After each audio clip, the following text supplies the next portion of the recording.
नमस्कार, मैं अखिल और इस वक्त आप देख रहे हैं डीएनए पॉलिटिकल डेस्क। हमारे साथ मौजूद हैं डीएनए के जर्नलिस्ट आदित्य प्रकाश जी। आपका बहुत बहुत स्वागत है।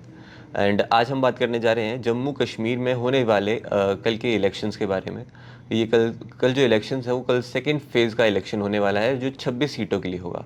तो कल का इलेक्शन कितना ज़रूरी होने वाला है, क्या क्या उसमें हमें देखने मिल सकता है, एक बार कुछ बताएं आप आदित्य जी इसके बारे में। देखिए अखिल, कल का जो दूसरे फेज़ का को लेके वोटिंग होने वाली है, जी तो सबसे बड़ी बात यह है कि जम्मू कश्मीर में 10 साल बाद विधानसभा के चुनाव हो रहे हैं, जो कि बहुत बड़ी बात है। अगर देखा जाए कि भारत का जो, या हम जो कहते हैं कि हम एक लोकतांत्रिक देश हैं, तो जी।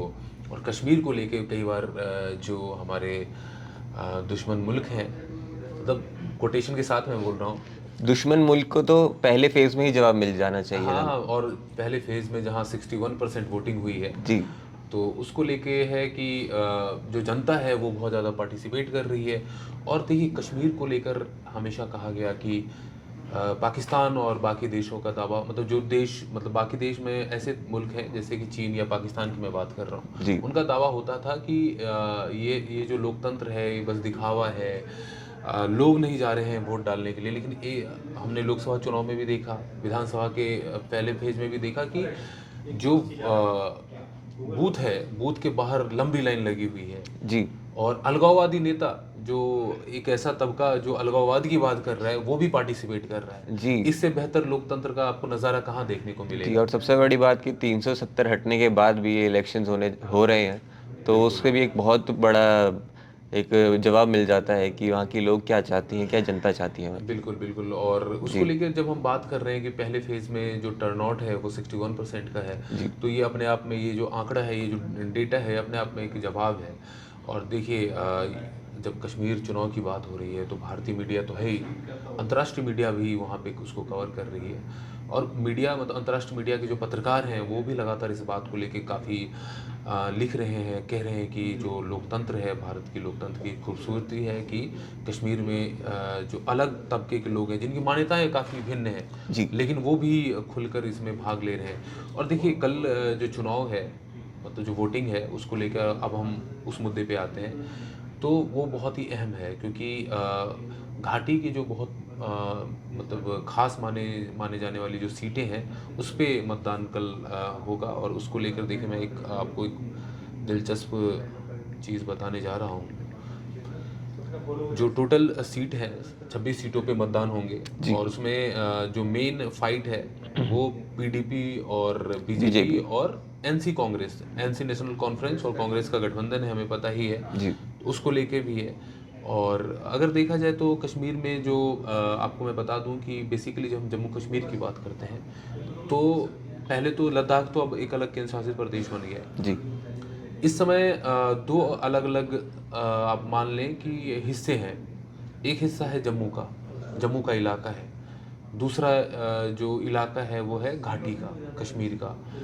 तो जम्मू का जो इलाका है वो ट्रेडिशनली पिछले 10 सालों में अगर देखा जाए, या उससे पहले, बीजेपी ने वहाँ पे अपनी मजबूती दिखाई है। और भारतीय जनता पार्टी वहाँ, मतलब 2014 के चुनाव में भी अच्छी खासी सफलता हासिल हुई थी। जी और घाटी का जो इलाका है वहाँ पे मामला इस बार थोड़ा सा पेचीदा है। पेचीदा इसलिए है क्योंकि एक तो नेशनल कॉन्फ्रेंस और कांग्रेस पार्टी के बीच में तो गठबंधन है।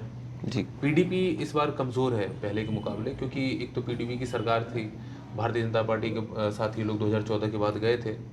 तब महबूबा मुफ्ती के जो फादर थे वो मुख्यमंत्री बने थे, सईद मोहम्मद मुफ्ती साहब। तो एक जो है 370 को लेके एक बहुत ज़्यादा जो ब्लेम गेम है, उसमें पीडीपी को भी शामिल किया जाता है कि आप, जब आपकी सरकार थी, आपने भारतीय जनता पार्टी के साथ सरकार बनाई है, कहा कि हम 370 की रक्षा, मतलब बनाए रखेंगे, लेकिन वो तो कश्मीर में जो सेंटीमेंट है 370 को लेके, उसमें पीडीपी को काफ़ी ज़्यादा जो है वो लोग ब्लेम करते हैं, जी। तो थोड़ा सा। आदित्य जी, मुझे एक बात बताएं, जैसे आपने अभी बताया कि जम्मू के अंदर बीजेपी का पलड़ा थोड़ा भारी है, हाँ लेकिन वहीं घाटी की बात करें तो वहाँ पर उतनी मजबूती नहीं मिल पाई है। हाँ, घाटी में मेन बात क्या है कि घाटी का जो सेंटीमेंट है बेसिकली क्या है, अगर लिंग्विस्टिक देखें, जी तो जम्मू का इलाका जो है वो कश्मीरी वहाँ नहीं बोली जाती है, डोगरी बोली जाती है। हम्म। ठीक है, और कश्मीर तो मेन कश्मीर ही है।